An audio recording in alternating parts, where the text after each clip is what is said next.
welcome everybody to Hope for Our Times. And guess who my guest is today? My guest is David Tal. David, so great to have you with me.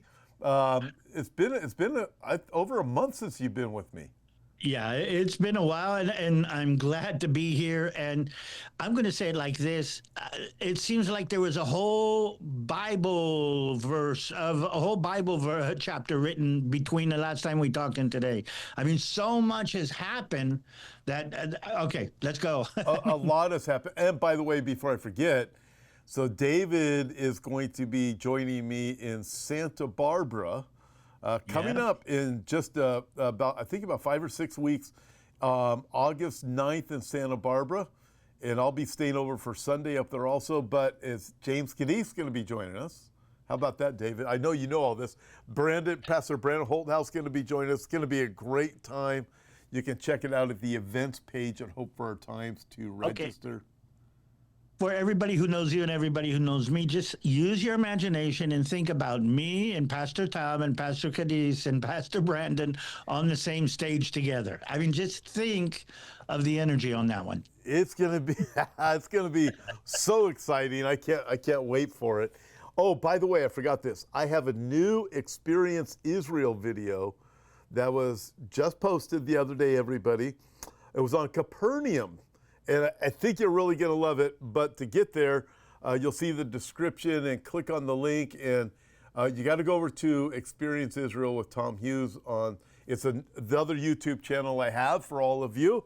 I would appreciate your support on that. If you could give it a thumbs up and a like when you go there, because I think you're going to really like the video. It was totally cool. Some of you were with me when we filmed it. It was just recent. Yeah. And so, but anyways, check it out at the other YouTube channel we have, the Experience Israel with Pastor Tom Hughes, and check it out, Capernaum. So go there. Okay, all right. Yeah, man, I miss Israel. I can't wait to go back. So. Well, me and you too. Yeah, no, you miss it even more. I have a lot to ask you about. Do we start with Esther, or do we start with? Well, let's start with what happened in Iran. I mean, we got to go. Anybody who's connected to your channel or my channel knows exactly what happened. But I think the world has changed. I mean, we can go into the technicalities, or if you want, into what actually happened on the ground. But I think there's three main aspects that what happened during these 2 weeks. What did he call it? The 12-day war? As opposed to the 6-day war. Okay. But something drastically has happened. And maybe we want to go into how the Middle East and even the world is different after those 12 days. Yes, let's go there. But what happened is that Iran turned out to be a paper tiger. Paper lion, if you want that. The bravado, we're going to do this, we're going to do this, we're going to do this. We will blow you. I mean, you hear the rhetoric just like Saddam Hussein. Remember in the Gulf Wars? Okay, it's going to be the mother of all wars, and you're going to be sending your soldiers back in body bags. Nothing. There's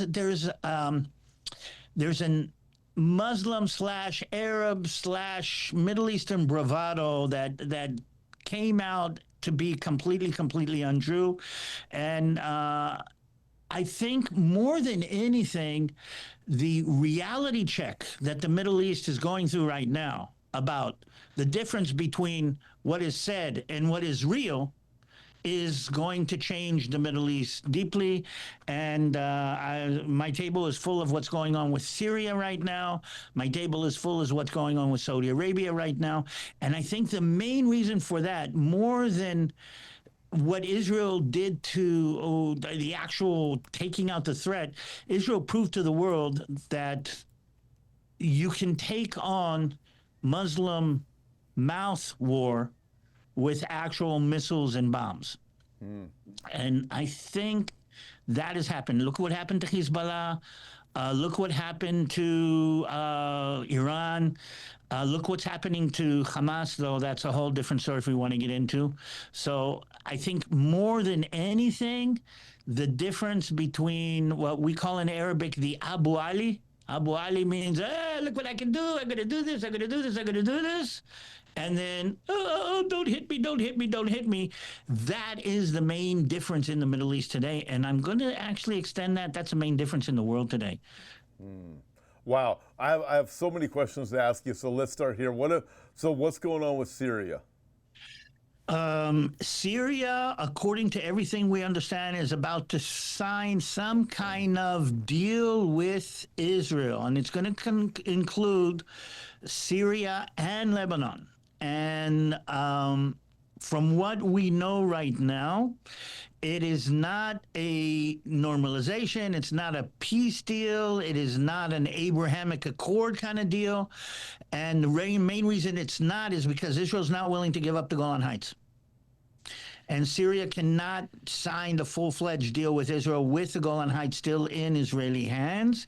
But it's going to be, the way they're calling it in Israel, a non-war kind of an agreement with a cooperation on the Golan Heights to make sure that Hezbollah doesn't come back into Syria on the Golan Heights, and to make sure that the more militant aspects on the Golan Heights, in the southern part of the Golan Heights, are taken care of.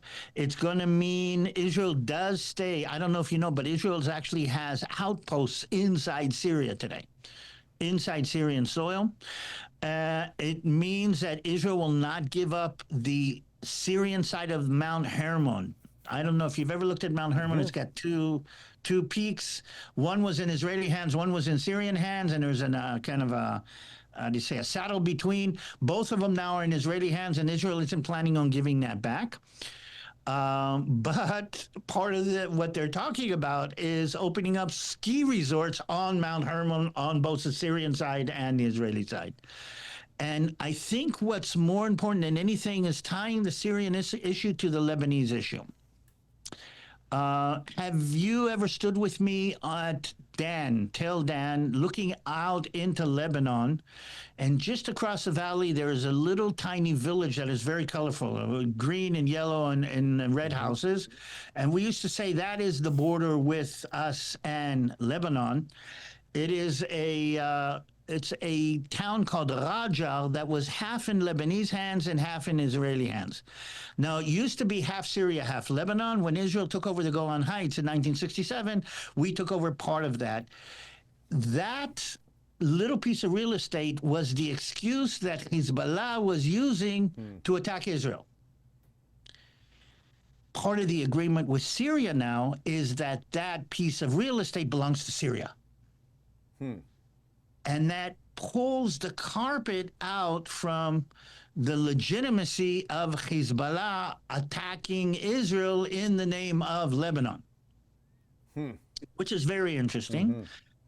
And the last piece of that is that they're actually talking about us supplying natural gas to Syria through the Jordanian pipeline.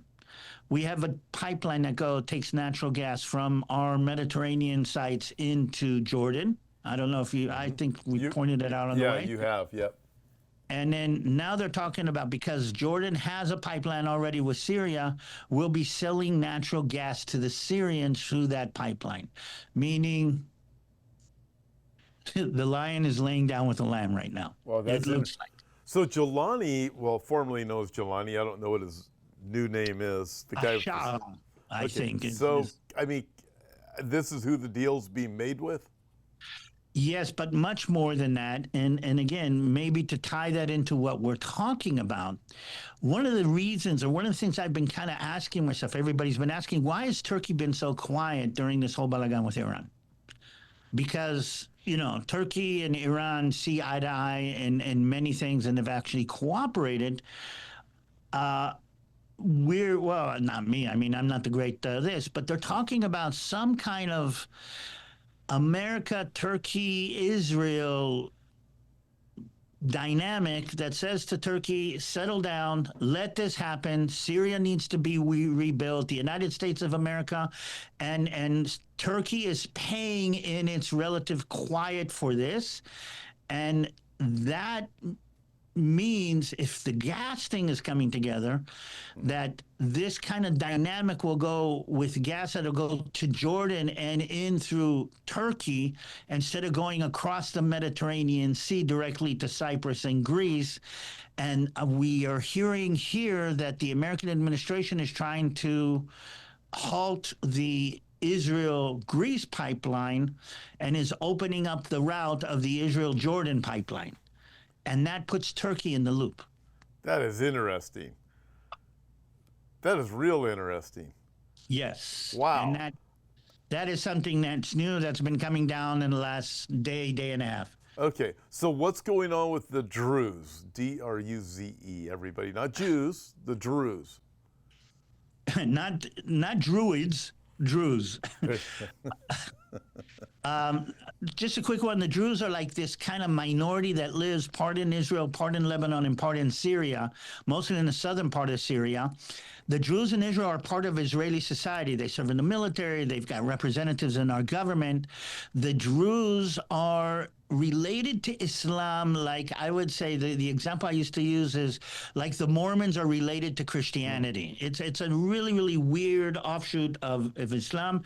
And there's been persecution by the Muslims, especially the new Syrian government. There's been persecution of the Druze for religious reasons.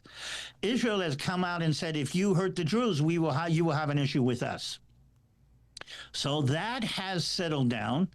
Israel actually threatened Syria. If you don't get off the Druze, we will conquer the southern Golan Heights and turn it into a Druze state.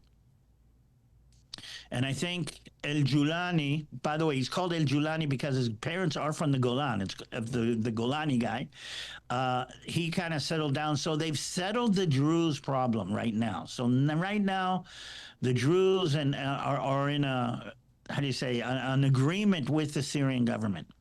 But let's tie one more thing to that I find is fascinating, is that if they take away the Hezbollah's excuse, then the Hezbollah has no reason to be in Lebanon. And what's going on in Lebanon right now is fascinating because the Lebanese are disarming the Hezbollah right now.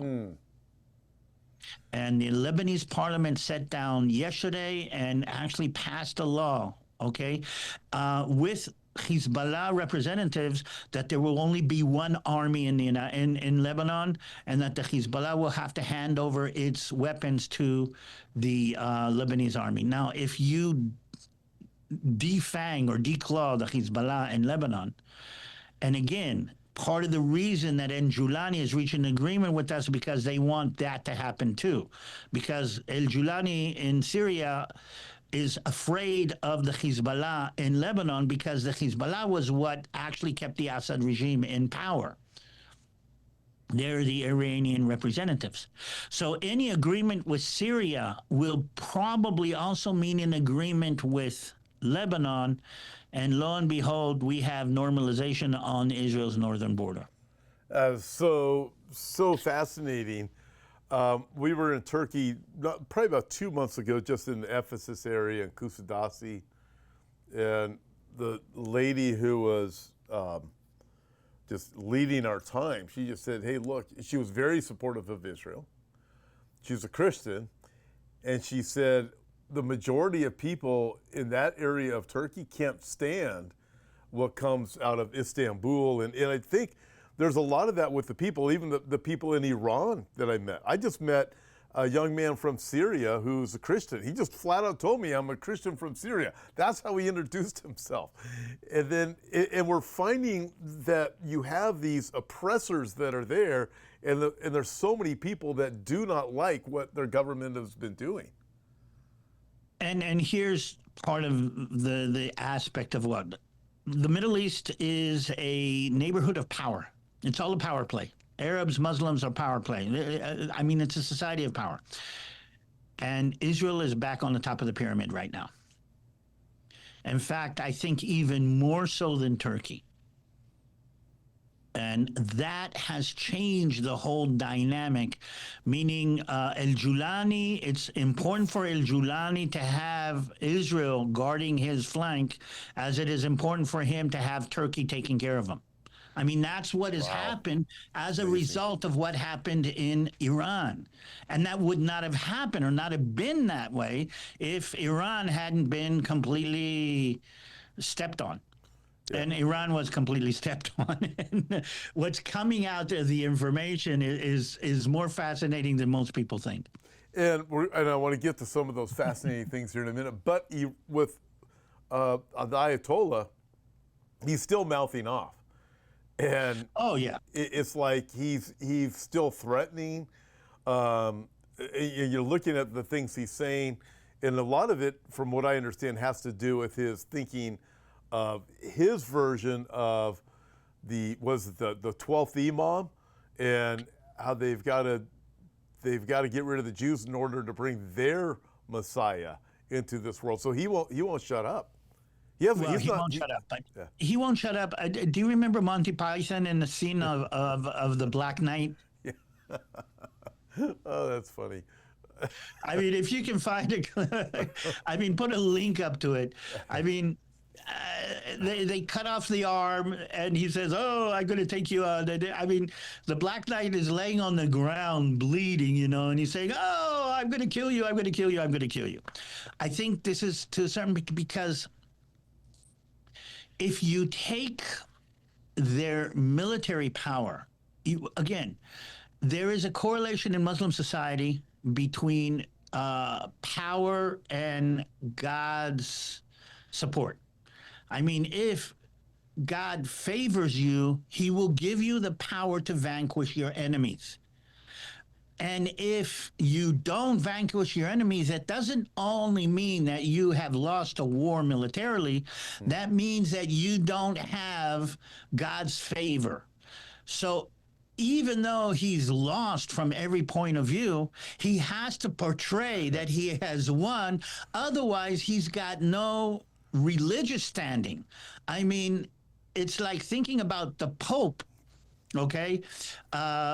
When he loses a war, then he has to give up being the father of the Christian nation. And so even if he does lose a war, he will still say, I'm the winner, because that is his godliness. That is his Godhead. If he gives that up, even if he lost, if he admits to that, then he has no right to stand in between God and the people. Wow. And that's why he has to do that. And the last people on the planet that he would ever want to concede losing to would be Israel and the Jews. That would be. And again, it is a pride thing. But okay, you play football and you lose a game, and you've lost a game, and your pride is hurt, but it's not existential for you. For them, pride is existential. And again, we're in the Middle East. We're in a pride society. I mean, how do you justify being the great Iranian nation if Israel cut you to pieces? I mean, the drones and the airplanes still fly openly over Tehran, and they can't do anything. And what's more, Israel smacked them to pieces from an intelligence point of view.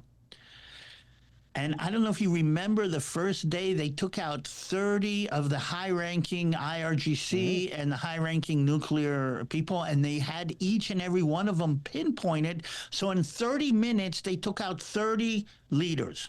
Now, they had to know exactly where each one of them was. And if you see the pictures of the apartment buildings, you see a missile goes into the apartment. The apartment building, missile went into the side of the apartment, took them out in bed. How did they know where everybody was that morning? So, are you going to tell that story? Because, okay, I want to say this even before you go there.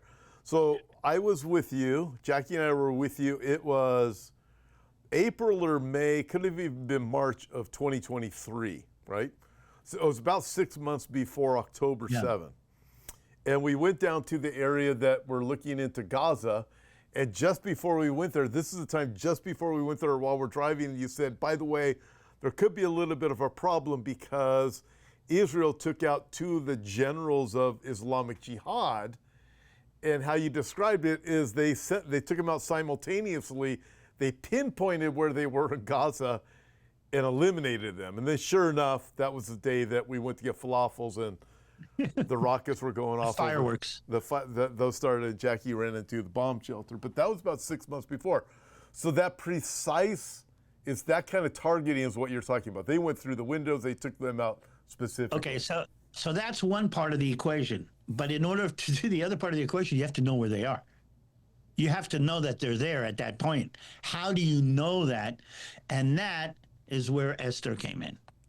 Well, her name wasn't Esther, by the way. Her name is Kathleen Perez Shakdam. And she was born in Paris to Jewish parents. And somehow, somewhere along the line, she managed to convince the people in Iran that she had converted to Shia Islam. And she became very, very well known inside the Muslim high society. She became very well known, and again, this is part of the story, but she was writing a blog about life in Iran, and she was praising the Ayatollah, and she was talking about how great Iran was, and she was doing meetings with the wives of the Republican Guard officers, and she was connecting, and she was making her way into Iranian high society. She became a main player in Iranian high society for the last year and a half. They loved her quoting of the Quran in Farsi. She loved the way that she was, saying how great the Ayatollahs were. And according to some of the stories, and I can't really validate this, but you can use your imagination. I don't know if you know, but Islam doesn't have what we would call the oldest profession in the world. It is illegal. But what they do have are short-term marriages, meaning you can get married to somebody for a couple of hours for a fee. And she was in some of these short-term marriages with a couple of the key figures in the Iranian high society and the Iranian elite. Now we know she was a Mossad agent. Wow. And on the day that the explosion started blowing up, she was extracted from the northern part of Iran, from the Kurdistan area, by an Israeli helicopter. Wow. And I'm saying to myself, and by the way, how do we know this? Because there's pictures, there's posters of her all over the streets of Tehran. They were looking for her for a long time. And she completely took over. I mean, I don't know. Her name should be Esther. That is fascinating. Her name should be Esther. But yes, that has worked. And it's not the first time Israel has used that kind of dynamic. I don't know if you remember that Va'anunu, who was the guy that worked in the so-called Israeli chocolate factory in Dimona and wanted to spill the beans on Israel's nuclear capabilities, was in London kind of giving interviews to I think the Times or the Sun, I don't remember. And he fell in love with this beautiful girl, and he went to spend the night with her, and he woke up in Tel Aviv. And that was so Eli Cohen, right? The Israeli spy. The Israeli spy, very fascinating, because also it must have been the short-term marriages then. As I went through the whole story with him, the documentary, it was very fascinating, but there was a lot of that type of thing going on as he was winning favor with these certain people in Syria. Very fascinating. And yes, the first dynamic. By the way, Eli Cohen, there's a Netflix series called The Spy. That's what I watched, yeah. Yeah, and again, it gets a little bit raunchy because that was part of the dynamic. But if you can get to it, it gets a very interesting story about the dynamics of that. Yeah. By the way, stories you can only hear from David Tal. You wouldn't know these things. David, is great. So how can we have a few more minutes, but I have a lot more questions to ask you. I got to ask you about Saudi Arabia. I want to ask you about, so perspective on a couple of other things I got here for you. The Midnight Hammer, can you explain that in a minute? In a minute. But first of all, how can people connect with you? Okay. First of all, the Balagan Connection, that's right. Okay, on YouTube and on Insta, and it's been kind of working. And I want to say thank you for all of those who have made that connection. And that would probably be the best way. Yes, connection, movies, clips, things are going up about that. Let's talk about the Midnight Hammer. Did you understand the deception that President Trump pulled out on this one? Yeah. I'm dying to talk to Monkey about this one because I'll put him. You want to? I will put him in. I'll connect him with you right after we're done. Okay. In fact, I'd like to talk to, because here's the thing. Remember, Israel is bashed Iran, put Iran in, but everybody was talking there. This Fordow was so deep that we needed these bunker busting GBU 57s in order to get that deep. And the only one that has them is America. And the only airplane that can fly them is the B-2 Spirit. And I don't know if you remember, is America going to get in? Is America not? President Trump and Bibi were playing the media like a violin. They were kind of making everybody feel like they're having an argument. They weren't really having an argument. By the way, Bibi's going to be back in the States on Monday. Next Monday. And that's going to be an interesting thing because that's going to tie into everything that's coming up now. And that's a whole story about what's going on with Gaza and the rest of the Abrahamic Accords. There's a feeling here that it's coming to some kind of fruition. We'll see. But anyway, so 6 B-2 bombers took off from this base in Wisconsin, I think, and flew to the west over California and over the Pacific towards, and they said they were heading towards Guam. And everybody knew that if America's going to use something, I mean, they're going to need these to blow up that facility. But I remember saying to myself, wait a minute, it's a B-2 stealth bomber. How come everybody knows where they are? How come everybody is following where they're going? I mean, what's going on? They were talking about this, they're talking about that. It turns out that while 6 bombers went this way around the globe, okay, 7 bombers went around that way, and they were completely stealthed out. Nobody saw them, nobody heard them, nobody knew. I think Monkey probably could have followed them because they were clearing the airspace beforehand along the way, but the Iranians didn't see it coming.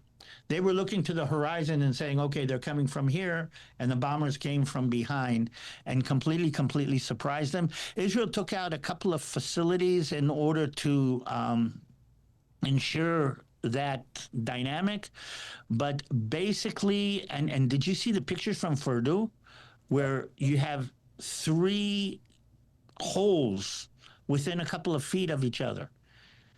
And the fascinating that they managed to put them down. So they put one in one. They how do you say, they pinholed them one on top of the other to get all the way down. But again, Tom, we watched this happen. Look at everybody in the United States. No, that didn't go through. By the way, in Israel too, we didn't take them out. It didn't destroy. It didn't do what it needed to do. We know now that it did. We know that they were probably about a week from enriching the uranium that they did have. And thank God the Wicked Witch is dead. So, okay, so I've heard that there's some missing uranium. Is that not the case? There's 408 kilo of uranium that has been enriched to 60% that we don't know exactly where it is. Now, officially, we don't know. I have a feeling that we do. I mean, think about if Israel has infiltrated intelligence-wise. I think Israel does know where it is. I would suspect that there's a different kind of problem with that, and that is if you send a bomber to blow that up, that's already 60% enriched. It wouldn't be a full-out nuclear fallout, but it would be a very serious nuclear problem. So I think that's part of the reason either we're not or haven't. And I wouldn't be surprised if President Trump is leaving the Iranians something to negotiate with, too. Do you know what the Chinese planes were doing? We don't know, but we think some of the Republican guards were taken out. Some of the family and the actual Okay. people. Ah, the ones who came in, you mean? Yes, the ones that came in. Oh, ones who came in, according to what we understand from Israel, was bringing radar elements in order to kind of repair some of the radar that was taken out by the Mossad before the whole thing started off. That seems like odd timing to bring in new equipment. Okay, so Saudi Arabia, what's going on with Saudi Arabia and also the Abraham Accords, because we're hearing a lot more talk about the Abraham Accords, which I would expect was going to happen even before, as soon as Trump was elected. I was thinking that would be one of the forefront things he would be doing. Well, again, everybody in Iran or in the Iranian Republic or in the Ring of Fire or the axis of resistance, call it what you want, are cursing Yahya Sinwar. We know today that what was planned by the Iranians was the destruction of the state of Israel. It wasn't just what happened on October 7th. It was supposed to be a full-fledged, and think about everything that's happened in the last 2 years condensed in 2 days. Mm-hmm. Everything that Hamas did in Gaza, the Hezbollah from Lebanon firing off tens of thousands of rockets all over Israel, Iran firing off the ballistic missiles that they did fire off. Think about if that happened in 1 week, Israel would be seriously on its back legs, and we would be contemplating a nuclear strike on Tehran. Thank God Yahya Sinwar pushed the button before he had everything in place, and we dealt with each one of them. We dealt with the Hamas, and we're still dealing, but then we dealt with the Hezbollah, then we dealt with Iran, each one separately, and Israel has taken on each one of them separately. But now that the situation is like this, the last sticky point is Hamas in Gaza. The minute that is solved, all the pieces of the Abrahamic Accords, Saudi Arabia, normalization, that access. I mean, again, people are showing maps. Bibi is showing maps from one side to the other. Syria, Lebanon, falling in, the Gulf states falling in. I mean, all of that will fall in place, but there is a sticky point in Gaza right now that hasn't been resolved, and I think everybody realizes that until that's resolved, you can't go through the whole big balagan. And that, according to President Trump, will be resolved in the next 2 weeks, but we've been hearing that for a long time. I tell you, everything is so fascinating. And what you just shared also about Sinwar and acting too fast with Hamas, you don't hear that anywhere. However, I will say this. In October of 2023, I had you on my program and you had mentioned that you thought, it was already speculated that they acted before they got the green light from Iran or whatever, because it was going to be a much bigger invasion. It was supposed to be. And again, think about Israel from a military point so on the defensive that the 3,500 terrorists could move out and take more of Israeli territory. The Hezbollah had something similar planned in the north. So think about the Hamas taking up communities, cities, Sderot, we were in Sderot, maybe even Beersheba, a couple of air bases on the south. Think about the Hezbollah in the north taking over Kiryat Shmone and Nahariya, let's say, just a couple of miles into the border. And think about all of this happening while Israel is being attacked by, look at these ballistic. They fired 500 ballistic missiles at us in the last 2 weeks. Only about 25 got through. The damage is devastating. But think about that all together, all at once. Israel would have been in an existential crisis. Thank God our enemy was stupid. I know it sounds weird to say it. You know, God, it also shows God is in control. Behold, he who keeps Israel never slumbers nor sleeps. And although what's happened was horrific on October 7th, still it enabled Israel to really get the upper hand and just piece by piece deal with things. Let me ask you about this, David. Excuse me, just one second. What about the problems inside Judea and Samaria? You have Hebron, you have Shechem. Those are big problems. So, as of now, the vast majority of the Palestinians in Judea and Samaria have not risen up. Not in Judea and Samaria, not Palestine. People tend to forget that 20% of the population in Israel is Palestinian Arab Muslim. I mean, if they rise up inside the streets of Israel, that's what Sinwar thought was going to happen. In Judea and Samaria, the vast majority of the Palestinians have not risen up, but there is a very strong Hamas presence also inside Judea and Samaria. And what Israel is doing right now is dealing with the militant Hamas presence inside Judea and Samaria. And so far, we've kept our heads down. So far, and I'm going to say it even more, the Palestinian Authority does have an incentive to cooperate more with Israel than with the Hamas, because they know what would happen. They're looking at what's happening in Gaza, and they don't want that to happen to them.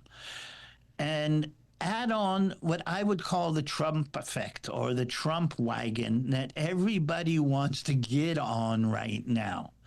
Everybody wants, and even the Palestinian Authority wants to get on the Trump wagon. And that, I think, as much as what's happening in Iran, as much as what's happened in Hezbollah, is the prerequisite to Israel reaching such a sense of normalization, agreement, and peace with its neighbors, because nobody's want to come. If Israel uses the United States as our, I'm going to call it maybe a new term, our red, white, and blue dome, okay?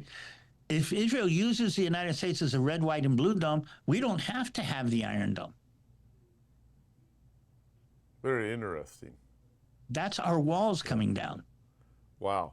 So I look at, with Trump, there's even European leaders that are getting on board with Trump. Well, Europe is saying thank you that he solved the problem that none of the American presidents have been able to solve ever since Jimmy Carter. I mean, ever since Jimmy Carter, nobody's been able to take up Iranians and stop their bullying the rest of the Middle East. And Trump did it. I think, who was it? There was a NATO commander who wrote a letter to President Trump that said, thank you for doing what nobody else could do. These are really amazing days we live in. Okay, I'm going to ask you about something else, because there's a propaganda war that Israel still has, and I want to talk about that and anti-Semitism. In fact, I have a night coming up in August 3, a Sunday night, where I've got to deal with some of these things, because a lot of these, there's talk shows, there's very popular people out there that just seem on the right, not just the left, but on the right in America, that are showing anti-Semitic leanings, to say the least, and anti-Israel. And but I mean, so you're Jewish, you're a believer in Yeshua, but as you look at it, what's your thoughts? You're now in Los Angeles, but you have your home in Jerusalem. You're back and forth. What are your thoughts as you watch this? Because to me, it appears to be growing worse. Well, I get to walk both sides. Well, I wouldn't call it a fence, but both hats. I'm both a Christian and a Jew. As a Jew, I'm not surprised. Hatred for the Jewish people has been a part of our way of life down through the ages. I mean, we celebrate it. And I talk to my friends in Israel, and they say, even, by the way, even the believing congregations, even pastors I talk to in Israel, they're saying, what do you want? I mean, we're not surprised. This is what we've been dealing with all of. I mean, so now they're saying we kill babies. In the past, they said we use the blood of babies for Passover. What's the difference? We're not surprised. As a Christian, though, I'm disappointed. And let's go back to this. Satan hates what God loves. And if we are God's chosen people, then Satan by definition hates us. Satan also hates us because we represent that God is still in control of what's happening. I mean, look at what happened in the last 2 weeks.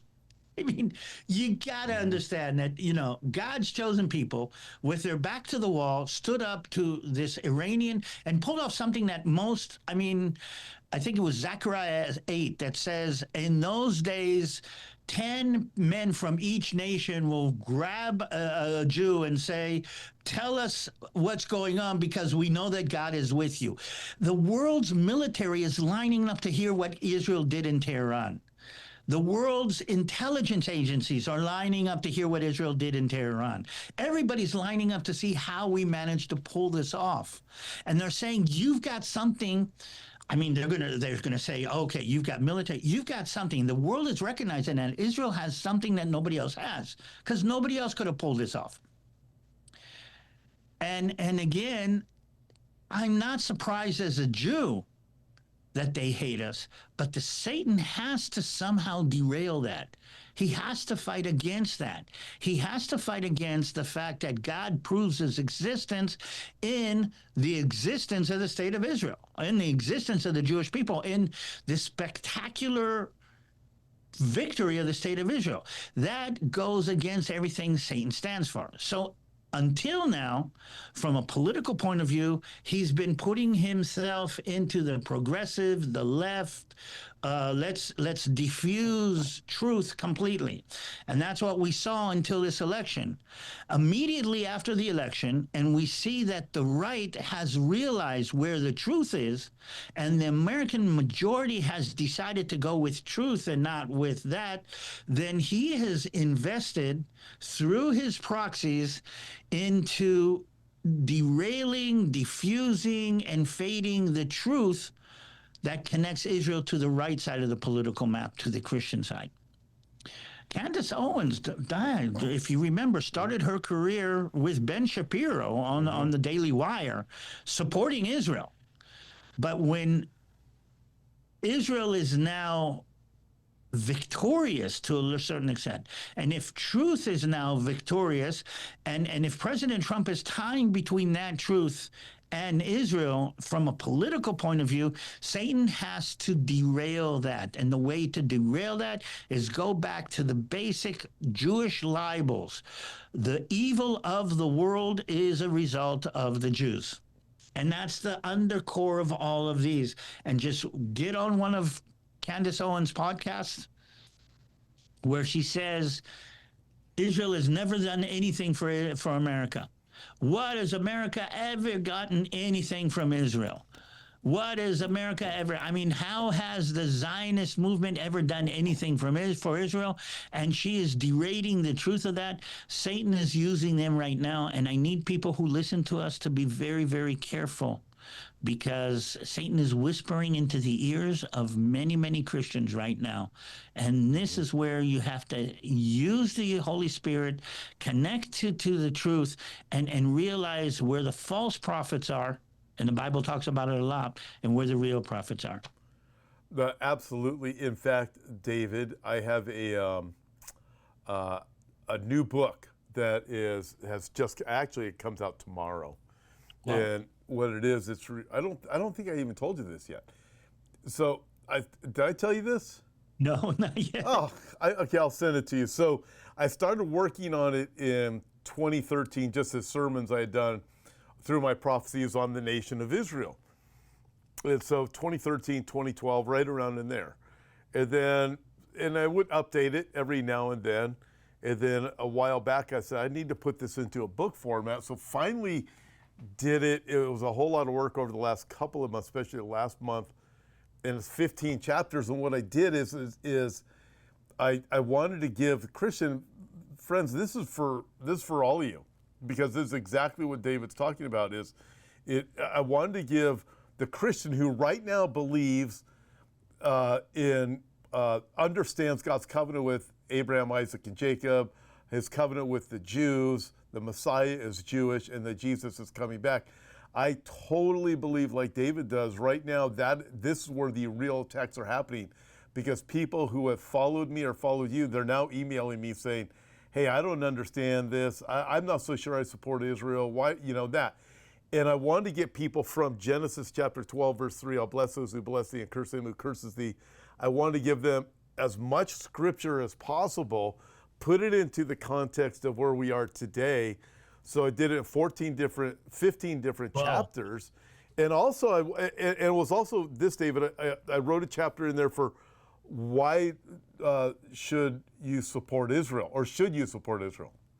And what I did is I went on to describe what it means to support Israel. And instead of just doing the getting mad and argumentative, I just gave these things. And I said, look, it's not that you support everything the Israeli government does, but one of the factors is you support Israel's right to exist. But I went through it methodically just to give people that, because this argument is going to get uglier and uglier, and Christians have to be well equipped for their own strength, even if they're not giving it out to them, for your own strength to know, get beyond Genesis chapter 12, verse 3. You got to be able to do more than just that. And again, this is, I'm sorry to say, this is something that's been happening. I mean, Satan has used attacks against the Jews and against Israel as a way to derail God's plan down through the ages. In the past, he's done it with blood libels and persecution, and with the Holocaust. Now he's doing it on the internet, and now he's doing it from the pulpits. From the pulpits. And it is. And David, I see it in replacement theology. That's been around for obviously a long time. But I look and go, wow, it's the attacks are unbelievable. I mean, I don't want to get into it publicly, but I mean, okay, I'll just give you one description, right? We posted a video, it was about 3 weeks ago. Within 3 hours, we had 450 comments on it. 400 of them were anti-Semitic. Well, out of 450. So, again, people need to understand this is Satan using the tools of the age to attack God's people.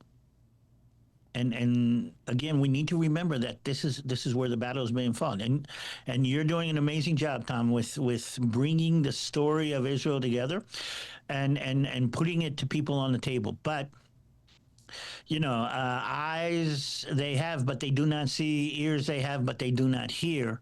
And we're seeing much more of that going on from different directions. Of people who, I mean, you see the reality. You see what's happening. You see and hear what's going on. I mean, everybody's all up in arms about what happens in Gaza, but nobody actually talks about what happens in Sudan, Yemen, and Congo. I mean, you hear terrible things going on. There's terrible things going on all over the world, and Israel is kind of zoned out or marked off for special attention by everybody. Again, if you want proof that God's still messing in the world today, look at what's happening with Israel. And I still remember a conversation with a very famous pastor who really believes that Israel has lost the promise. And you're trying to prove to him, wait a minute, God said this. He said, yeah, but you can interpret that way. And I said, God said this. Yeah, you can interpret that way. And I said, wait a minute. Satan knows who Israel is. Satan knows what we are. And just like in the New Testament, every time Jesus meets a demon, the demon recognizes him like that. Satan recognizes who we are. Otherwise, how do you explain all of these attacks on Israel? How do you explain the discrepancy between Israel being held to one moral standard and the rest of the world being another moral standard? How do you explain that even though we're the most moral army in the world, somebody's going to get up on BBC Live and yell death, death, death to the IDF? That happened last weekend. Just the other day at the concert, yeah. How do you explain that? Yeah, and people are, I don't know how many thousands of people were even at that concert. That's happening. We are watching, so in the days of Nazi Germany, you had it localized to wherever the Nazi regime was, that type of thing. We are watching this global, but especially in the Western countries, Europe, the United States, Australia, Canada. This is where we are seeing this. I was down in Mexico over the weekend, had a great conference down there, and one of the young men was wearing a shirt with the Magen David on it. And I said, do you feel safe wearing that shirt? He goes, in Mexico? Oh yeah, people are great with it in Mexico. He goes, but I'm not going across the border into America wearing the shirt. I'd be afraid over there. That's the reality of it. And I know we went a few minutes over, but David, I want to reiterate this. Two things is, one is, everybody, if you don't already follow David's website and his channel, you can see the name behind him, the Balagon Connection. You can check it out there, and Instagram and everywhere else. But also, now is the time to really be strengthened up and build up your faith and understand why you believe what you believe, even when it comes to the nation of Israel, because we need to link arms. And I believe that there's many people who follow Bible prophecy that are going to start falling by the way. They're not going to pay any attention anymore because it's going to be too hard. The pressure is going to increase within churches and from pastors and from other church people to just be done with Israel. So friends, now is the time to strengthen one another and learn for yourself also. Do all that you can, but share the video, share this video, share David's video, because we need to get the truth out there. And again, go to the Balagon Connection. David, you have any final thoughts for everybody? Well, I'm going to throw something in the air here, but think about this. If a B-2 Spirit stealth bomber can fly across the world without anybody knowing and drop a bomb on a nuclear facility in Iran, it could also fly across the world without anybody knowing and drop a bomb on, let's say, a Three Gorges Dam in China, which would bring a flood through the whole Yellow River Basin that would probably kill 2 million people. And I'm sure that people in China are thinking, wait a minute, if Trump is able, capable, and willing to do that there, if we cross a line, will he be able, capable, and willing to do it somewhere else? That is a threat that you don't really need a nuclear bomb for. And I think that's part of what's changed in the world since that attack, too. Wow. Well, David, it was just fantastic joining me today. Thank you so much.